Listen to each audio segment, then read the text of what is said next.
Hello, everyone. It is time to wrap up the month of September. I almost forgot which month it had been. So I will get out my little journal here and I will start by telling you guys some stats for my month.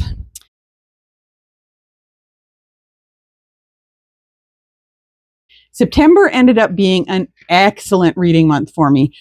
I think when I looked at my stats and compared them to previous months, I think the only month where I did better than September here was actually January, which was my best month of all. So, what you doing, Raven? You want to come help me? You know, I'll see you've been on my videos. Okay? So, in September, I ended up reading 11 books, which was excellent. And that equaled 3,931 pages. So that's really exciting for me. I finally got above 3,000 again, because my goal is to end the year with an average of at least 3,000 words a month. And the last couple of months I'd been below 3,000, so my average was drifting downward. I ended up DNFing one book, and I had one book that was a reread that I had read a long time ago. My average rating for the month ended up being 4.1. And you will see that I had not only an excellent reading month in number of books I read and number of pages, but I also found a lot of books that I really enjoyed. So my average rating was really high. New authors that I read, there were 8 of them. So 2 were previously read authors. For the types of books that I read, I had 9 novels, 1 nonfiction, and 1 novella that I read. That was the first novella I've read this year. The source of my books, I owned 5 of them. 5 came from the library, and 1 was one that I got on Audible. So that was kind of a pretty even split this month. My genres, the highest genre I had this month was mystery. And that was closely followed. I had 3 mysteries. I had 2 sci-fi, 2 fantasy, and 2 classics. And then I had a historical fiction and then the nonfiction. So it was a little bit less spread out in genres than last month. Age range, I read 1 middle grade, 1 young adult, and 9 adult books. For the format of the books, I read 9 physical books, which is obviously my favorite method of reading is the physical books. I had 1 that was exclusively an audiobook, and I have 1 that I did as mixed media because I read some in the ebook and some in the physical book. Series reads, I had 8 books that I read in series, but only 2 of them were continued series. 6 of them were new series. I'm going to have to make some kind of a goal next year for continuing and finishing series. I've been doing well on my goal to finish trilogies and that sort of thing. I started kind of low with trilogies because I struggled with finishing those. But I can see from my spreadsheet that I have for my series that I continue to add new series and rarely continue along with them. So I need to start focusing a little more on continuing longer series. But anyways, I had 6 new series books and 2 continued series. So that's kind of my stats for the month. Oh, my partial reads, I had, how many here? Let me just see. You'll see it up on the screen, but I don't have my computer here. So 4 books that I was partially finished. So that's a lot less than last month. I was able to finish quite a bit of what I was in the middle of this past month. So that was nice because there'd been some books that had been dragging on for a couple months that I just wasn't prioritizing, and it was nice to get them finished. So I am going to tell you about the books that I read.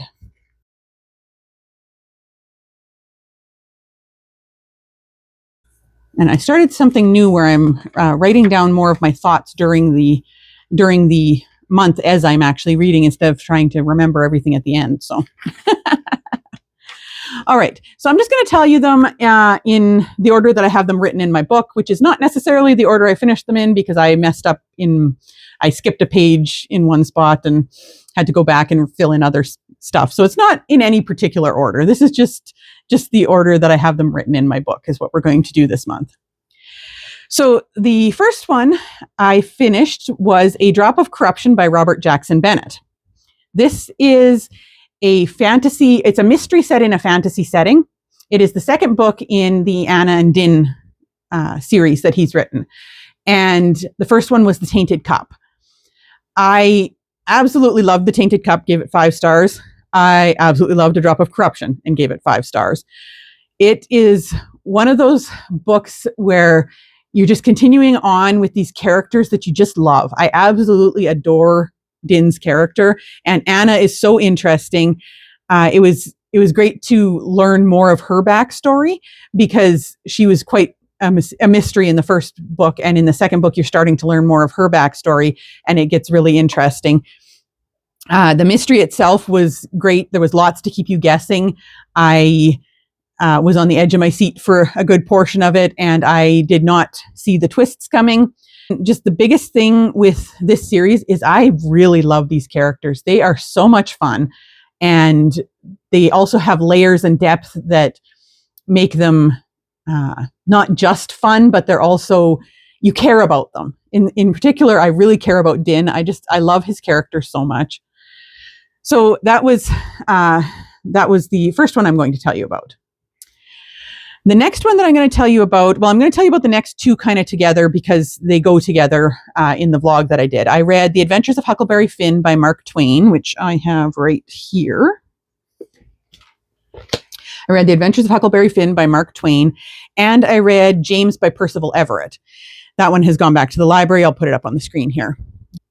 I ended up reading these two books for their own separate vlog, which I'll link to down in the description as well. I read them to kind of compare the original to the retelling that Percival Everett did. Now, I ended up giving The Adventures of Huckleberry Finn 2 stars. I really struggled with this one quite a bit, as you'll see when you actually watch my vlog. But I didn't like the portrayal of the slaves in this book. They were portrayed often as stupid and just kind of like comic relief, uneducated, superstitious, all those sorts of things. And I really did not like that. There were some good talking points in the book, interesting things that I was thinking about and I shared in the other video. It was an interesting read, but I don't think it was enough interesting talking points to make up for the racism that is in here. So, like I mentioned in the other video, this is not my favorite classic, and it is one that I think maybe we should stop treating as a classic at this point, unless maybe just for like university literature classes, that sort of thing. But you can hear all of my thoughts in the other video. James by Percival Everett, on the other hand, I ended up giving 5 stars. I really, really enjoyed that book. I really liked what he did with the characters. He took the characters of James and of Huck, and he made them a lot more realistic. James was such a layered character, and I really appreciated that. I also appreciated the way he made the story so much more realistic, so much more reflective of the time period and what would have been going on. And I really enjoyed the layers. I'm not going to say too much about it because I did have an entire vlog about these 2 books, but I did give James 5 stars.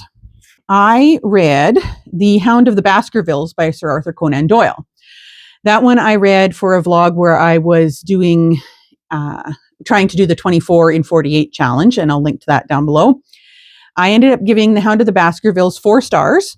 I thought that it was a very interesting mystery. It was my first Sherlock Holmes. I've never read one before, but I actually enjoyed Arthur Conan Doyle's writing style a lot more than I expected to, and I didn't find Holmes as annoying as I expected to find him. It was a very interesting story. You're following this family called the Baskervilles, who one of their ancestors was so evil that the legend is that he was cursed to be killed by this black hound of hell, and then the curse fell down to the rest of his family. The most recent Baskerville, named Charles, has just died under mysterious circumstances, and now his nephew Henry is the last Baskerville, and he is coming to take over the manor. There's a friend of of the Baskervilles, a doctor who comes and talks to Sherlock Holmes about trying to figure out what's actually going on because he's afraid that something's going to happen to Henry now. So Holmes sends Watson to investigate, and it goes from there. And I just really generally enjoyed the story, and I want to read more Sherlock Holmes. I was surprised. I didn't know whether I would end up liking Sherlock Holmes or not. So that was that one. Then I finished The Undetectables by Courtney Smith, and this one will be in, you will have seen it in my vlog where I'm looking for a 5-star book that begins with the letter U. And The Undetectables ended up being my 5-star. So I have a link to that blog down below as well. This is an urban fantasy / mystery. I kind of put it in more in the mystery genre because the main purpose is the mystery, but it is an urban fantasy where you have these 3 young ladies who have just finished high school and they're starting out in the world. And when they were younger as teens, they had started their own little detective agency.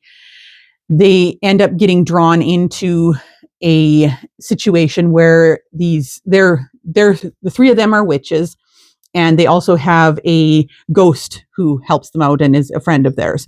He was their first case as detectives, and his death is still unsolved. They end up getting sucked into a mystery where a non-magical person has been murdered using magical means, and this could be a huge problem. And then the bodies start piling up, and they're trying to figure out what has happened to it. I really enjoyed the characters in this book. I laughed out loud several times with the ghost character, Theodore. He's so funny. And I really appreciated the great representation of chronic pain and chronic illness, because Mallory, the main character, she has fibromyalgia. And so I liked the way that Courtney Smith portrayed having the chronic illness and the chronic pain and how that affects somebody's life. It did end up being kind of a fun, and I called it a cozy-ish mystery because there was a lot of violence and whatnot going on, but it still felt cozy to me, and it was a fun mystery. Another one that I read this month was Toward Eternity by Anton Hur. This one I read about half of it in the vlog where I was doing the 24 and 48, and I gave you some of my thoughts as I went there, but I hadn't finished it by the time that vlog was done. I ended up giving this book 3 stars. It's told in an epistolary style, so it's like you're reading somebody's journals. It begins in the near future where there's a new technology that is used to eradicate cancer using what's called nanites. And essentially they replace the cells in your body and you become immortal. And it also gets rid of the cancer in your body. So it starts with this doctor who's partially responsible for this technology, and then it moves on to the story from the point of view of the second person who ever got the technology inserted into them, and the third person as well, and then it continues on from there. But the second guy, I think his name was Young Hun, he also created an AI that could discuss poetry with him, and he had created this AI over several years ago. And then this doctor who was responsible for this technology, before she's going to shut down her program and everything, she inserts this computer AI, his name's Panet, into a physical body. So he becomes essentially a human. And then from there, the scale gets much, much larger throughout the story. You go from, at the beginning, it's like the near future in this like smaller scale, and then you go to the further in the future and further, and things get more and more different. It really explores what makes us human and what technology can be used for good and evil. It ended up being quite an interesting book. It is one of the most beautifully written books that I've ever read. In the vlog that I'll link below, I actually read some of the quotes that he wrote about music, and like honestly, some of the most beautiful writing that I've ever read. And I enjoyed the near future plot at the beginning, the first about 3 or 4 chapters, because I really felt for the characters, and I was able to suspend my disbelief easier when it was this near future where the world was a lot similar to ours, just slightly different. But then as it started to get into the larger scale, the plot kind of lost me. It reminded me a little bit of the way the plot lost me in The Vanished Birds by Simon Jimenez when I read that one. I was really into it when the plot was like this, dealing with this small like family of people. And then when it started to expand and get bigger and cover like the whole universe and everything, then the plot really lost me. And so the same thing sort of happened here, where it got to a larger scale. And then I just stopped kind of caring about individual characters then. But the concepts in it were really, really interesting. So I highly recommend it. Even though I only gave it 3 stars, I would highly recommend it because, like I said, it was one of the most beautiful books that I've ever read. Like, for the writing, it was just so wonderful. Then I also, this month, the audiobook that I read ended up being Dungeon Crawler Carl. And I was very excited about that one. I have been wanting to read Dungeon Crawler Carl ever since I first heard about it on BookTube. And everybody's been talking about it. Everybody's been reading it. I listened to the audiobook and I ended up giving the whole thing 5 stars. I loved it.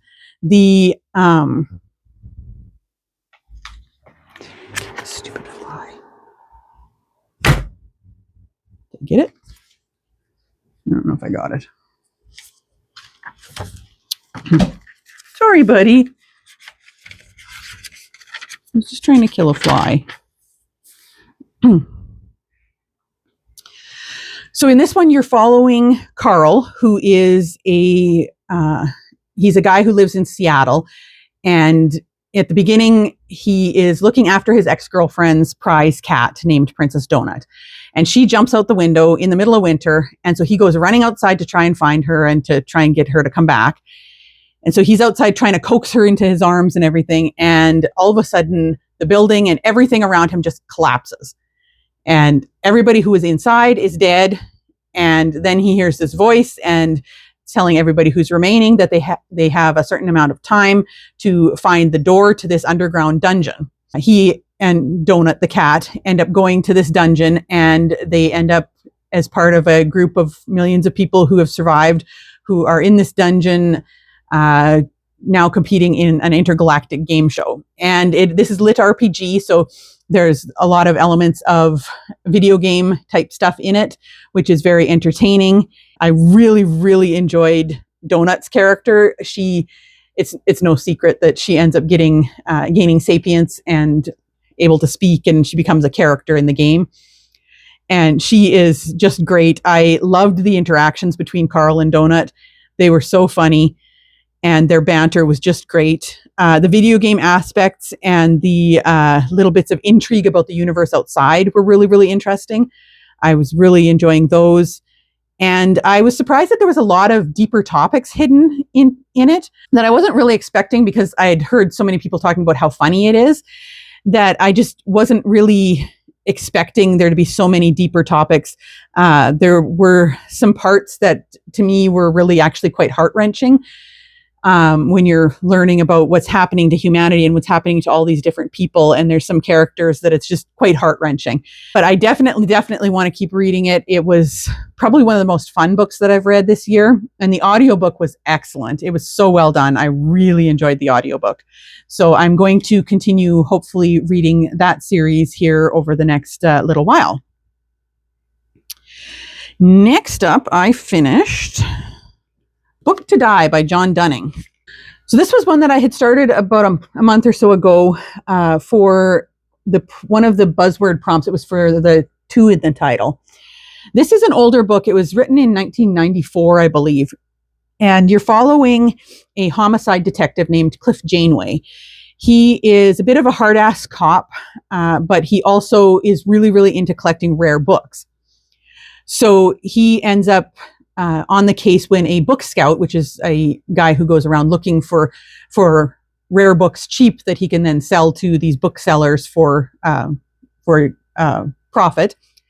This bookseller gets murdered, and Janeway originally suspects this guy that he's had this kind of feud with, and the two of them kind of go at it, and then there's all this other stuff involved with them, and Janeway ends up.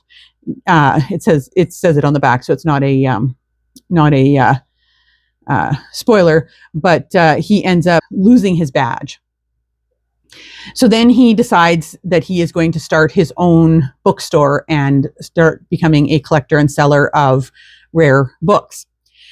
So this one was quite an interesting mystery. I didn't see where exactly it was going.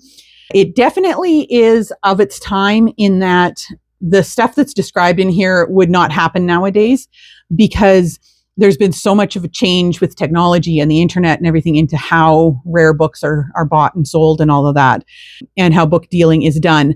But it was really interesting to read about the book trade back in the 80s and 90s, and to see how the pricing and everything of books and how all of that was done, and what was worth money and what wasn't. And it was very, very interesting to see that time period and learn about it. It was also, the character voice was quite interesting, but he was a bit more of a hard-ass detective than I like. I prefer my male characters to have a little bit more heart to them and less of the violent aspects. But so he was a little bit more of a hard-ass detective than I like. But overall, I did enjoy the book. I gave it 3 stars, and I am going to try the next one in the series and see if I like it. And if I do, then I'll continue reading. Right now, I'm kind of on the fence just because this one was basically a 3-star read for me. But I'll see whether I like the character in the second book or not. Then, the other one that I read this month, one of the other ones, was The Hunger of the Gods by John Gwynne. This book, oh my God, this was a 5-star for sure. It was so intense. I actually ended up reading this one on that weekend vlog that I did where I was trying to finish some books. And this was the one that the spinner wheel picked for me to finish. And if you watch that vlog, I'll link it below. If you watch that vlog when I'm reading the last part of this, I recorded myself reading like the last section of it. And honestly, you can watch my face get more and more worried as I go. And it left on a cliffhanger, and I was on the edge of my seat the entire time I was reading it. It was such a cliffhanger ending. I can't wait to get on to book 3. This is the second book in John Gwynne's Bloodsworn trilogy, which is his Norse-inspired fantasy. You're following these characters in this world where the gods have all died in this big battle and it almost destroyed the earth. And now there are people who have God's blood in them. They're known as tainted ones, and they are hunted down and either killed or made into slaves. And you're following these 3 different warriors who then their paths start to interconnect.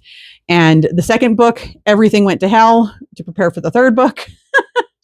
And oh my God, this is, depending on how this series ends. I mean, I say depending on how the series ends, but I mean, I can already tell this is going to be one of my favorite fantasy series ever. I just absolutely love this world. Another one that I finished this month was this fun little book. It is Horrible Histories, The Vicious Vikings by Terry Deary. This book I picked up at our book sale that we did for the Sanctuary. It was one of the books that was on the table in the kids' book section that had been donated by someone. And when I saw it, I was kind of bored in the afternoon. There wasn't very many people there at the time. And I saw it sitting there and I was like, this looks like it'd be hilarious. So I opened it up and I started reading it to my sister and our friends who were there. And it was very funny. I ended up giving it 3 stars.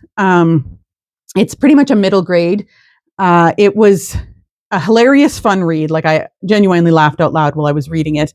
But I only gave it 3 stars because there were some minor inaccuracies that as somebody who reads a lot of Viking history, I couldn't help but notice a few minor inaccuracies.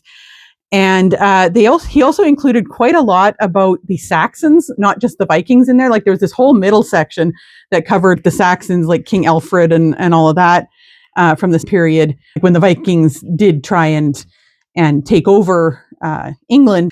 But he has this huge section in the middle about the Saxons. And so to me, it was kind of off topic. I wanted to read about the Vikings, not the Saxons in this one. If he wanted to do the Saxons, he should have done another book.